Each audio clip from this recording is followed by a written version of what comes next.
Sur le coup, genre, je me suis sentie tellement inutile sur le plateau jusqu'à ce que le réalisateur me dise « Donne-moi la commande ».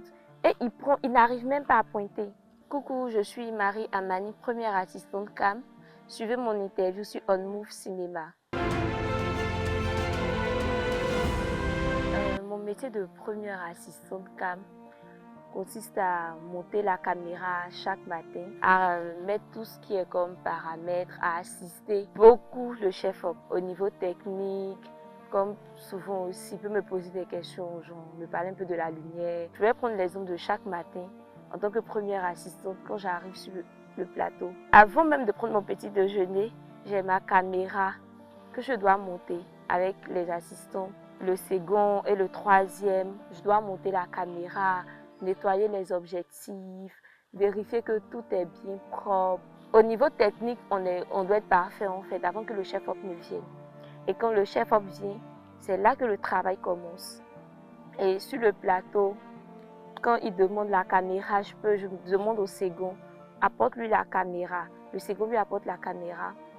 Et en même temps aussi, je fais la mise au point, le focus puller. Et le métier aussi de focus puller permet de faire la mise au point sur les différentes séquences.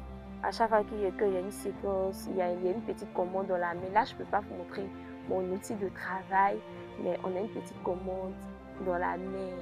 Ça nous permet de régler la mise au point de chaque technicien. On travaille toujours avec le chef-op. À la base, j'étais journaliste. J'ai fait des cours de journalisme, j'ai eu ma licence en journalisme. Mais lorsqu'on m'a proposé ce métier-là, j'ai sauté dessus. Parce que depuis petite, je me disais que je veux faire un métier qui sort de l'ordinaire. Je ne veux pas rester dans les trucs que tout le monde fait en fait. Et j'ai vu que le journaliste, tout le monde faisait.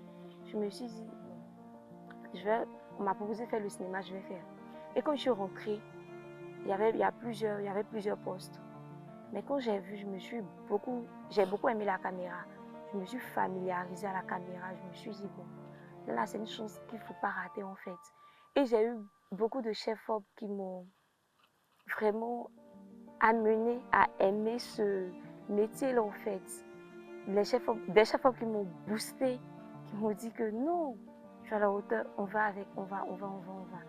Donc, en vrai, si j'ai vraiment aimé ce métier-là, c'est à cause de mes différents chefs-op. On était sur une mini-série où le chef-op était un peu plus différent des autres chefs-op avec lesquels j'ai travaillé. J'avais l'impression qu'on ne matchait pas au niveau du travail. Dans les débuts, c'était vraiment compliqué.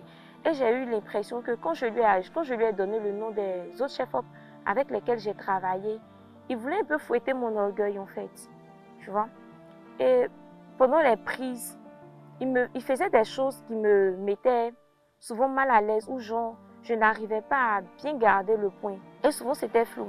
Et je lui disais que mais je ne peux pas suivre l'acteur en même temps, suivre la caméra en fait. Je ne comprends pas ce que vous faites. Expliquez-moi pour que je puisse suivre. Que parce que moi, pendant ma formation, les chefs-op, eux, ils mettent une distance entre eux et l'acteur et ils respectent cette distance-là. Nous faciliter. Il me dit que, tu dis que tu as travaillé avec les grands chefs-op, non? Donc, il faut faire. Et je lui dis, tiens, ok. Donc, je fais.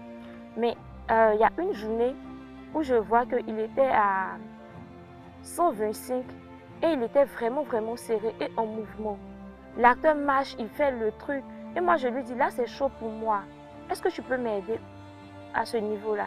Il me dit que, tu as travaillé les chefs-op, non? Et les grands chefs-op, non? Donc, il faut faire. Il dit, mais je vais faire en fait. Pour eux, je ne vais pas gâter le nom. Donc, je finis de faire. Et il me dit que, mais est-ce que tu sais que telle personne-là, il est fort que toi? Pourtant, cette personne-là, moi, j'ai eu à travailler avec lui. Et le gars, il ne connaît même pas la commande en fait. Donc, quand il me compare à cette personne-là, ça m'a vraiment descendu en fait. Et sur le coup, genre, je suis sortie. Je n'ai pas pleuré devant lui, mais je suis sortie et j'ai commencé à pleurer. Et ce jour-là, Samuel venait sur le plateau. C'est un autre chef-op aussi. Il passait, il m'a appelé que tu es sur quel plateau? Donc, quand je lui ai dit, il est venu, puis je lui ai expliqué. Il me dit non, que tu ne vas pas pleurer pour ça. calme-toi et puis reprends le boulot.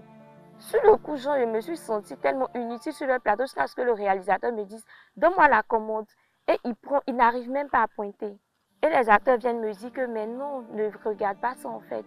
Que dis pas que non, tu as quitté le plateau. Que quand tu prends pas la commande, là, on dure sur les séquences. Pardon, reprends la commande, laisse-les, qui te connaissent pas. Que peut-être, comme tu as dit, tu as travaillé avec tel chef-op, ils veulent un peu te...